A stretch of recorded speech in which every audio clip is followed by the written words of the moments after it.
the marketplace is also going to be very important. Many customers have been pushing for change in the boreal forest. The Forest Products Association and its 21 member companies are responding to the demand for greener products. And that marketplace is going to pay close attention. If the change isn't happening, then they're going to put pressure on the parties who are part of the agreement, the environmental organizations, the forest products companies, to do the things that they've set out to do. And they will reward the companies when things begin to be implemented and the change happens on the ground. Fully confident of that. One interesting piece of the agreement is with Greenpeace, David Suzuki, Forest Ethics, Canadian Parks and Wilderness on our side. When someone else comes and tries to bully us, the agreement actually requires that they come and work with us in repelling the attack, and we'll be able to say, fight me, fight my gang. I personally have no use for large institutionalized environmental organizations. I think they're more of a problem than a help. They're just eco-bureaucracies. And, you know, I won't name any because I don't like to badmouth organizations except for one, which I feel that I can, and that's Greenpeace. And the reason I can criticize Greenpeace is I am a co-creator of Greenpeace, and therefore I feel like Dr. Frankenstein sometimes. And I feel that since I helped create the thing, I can certainly criticize it. And I think that Greenpeace has become the world's biggest feel-good organization now. People join it to feel good, to feel I'm part of the solution, I'm not part of the problem. Greenpeace brings in close to $300 million a year. And what do they do with that money? Generate more money. And the people who are at the top of the totem pole now are not environmentalists. They're fundraisers, they're accountants, they're lawyers, they're business people. People are voting with their dollars at the checkout stands. It's because they know the polling shows that the public cares.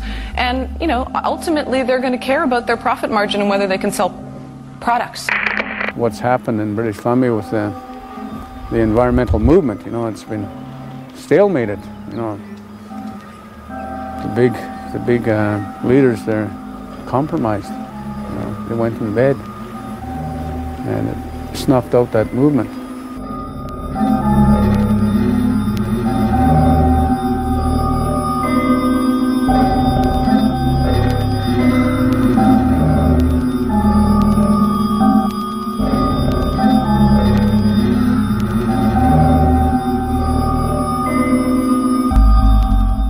So what happened was there was direct action, there were blockades, there was an international market campaign that put a lot of pressure on the companies that were logging in the Great Barrier Rainforest. But the end result was that all fed into a closed-door negotiation with Sephora Berman leading the negotiation, or as chief negotiator on the conservationist side, where a lot of the groups that actually did the work, the direct actions, and did the market campaigns were shut out of the process.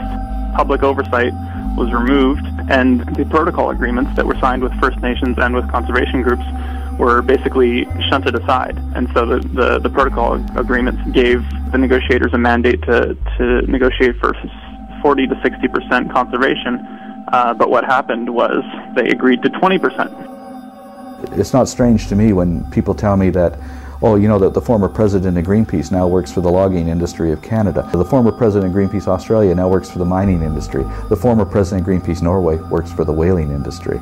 See, because it's just one corporate job to the next.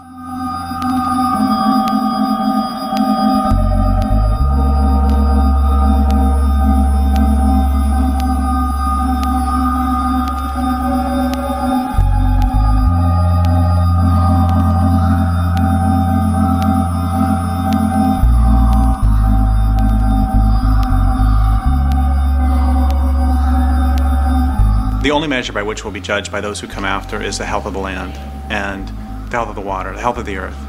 They're not going to give a shit as to whether we recycle. They're not going to give a shit as to whether we wrote our legislators. They're not going to give a shit as to how hard we tried. What they're going to care about is whether they can breathe the air and drink the water, whether the land will support them. And they're not going to care how hard we try. They're not going to care about any of that. What they're going to care about is, do we live on a living planet?